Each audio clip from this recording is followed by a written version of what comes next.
Hi friends, மீன் குழம்பு. மீனை வந்துட்டு மஞ்சத்தூள் போட்டு சுத்தமாக கழுவியாச்சுங்க தண்ணியில். பெரிய நெல்லிக்காய் சைஸில் புளி ஊற வச்சுருங்க ஒரு 1/2 hour. நல்லா ஊறட்டும். புளி சாறு மட்டும் போதுங்க, எடுத்துக்கலாம். கடாயில் பார்த்திங்கன்னா 2 டேபிள் ஸ்பூன் நல்லெண்ணெய் போட்டுக்குங்க.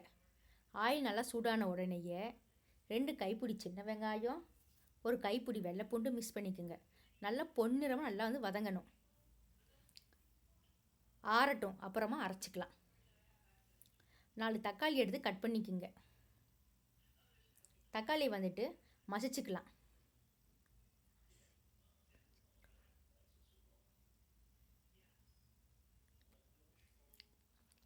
மறுபடியும் கடாயில் ஆயில் போடுங்க. ஒரு 3-4 டேபிள் ஸ்பூனு நல்லெண்ணெய் போட்டாச்சுங்க.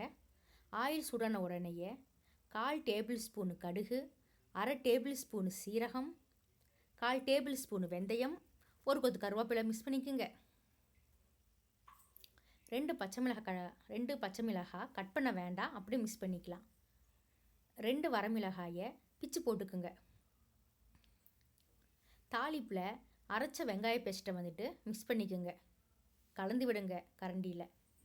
தக்காளி மிக்ஸ் பண்ணிக்கோங்க. பச்சை வாடை போகணும் தக்காளியோடது. அதிலே 3 டேபிள் ஸ்பூன் மல்லித்தூள், 2 டேபிள் ஸ்பூனு குழம்பு மிளகாய் தூள், 1/4 டேபிள் ஸ்பூன் மஞ்சத்தூள், 1/4 டேபிள் ஸ்பூன் மிளகுத்தூள், 1/2 டேபிள் ஸ்பூன் மிளகாய் தூள் போட்டுக்குங்க.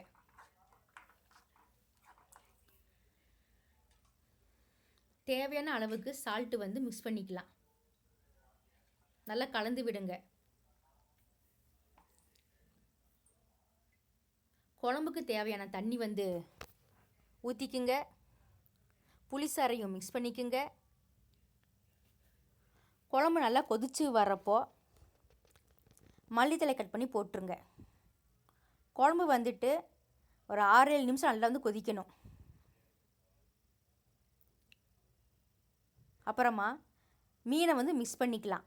மீன் ஒரு 5 நிமிஷம் வேகனா போதுங்க.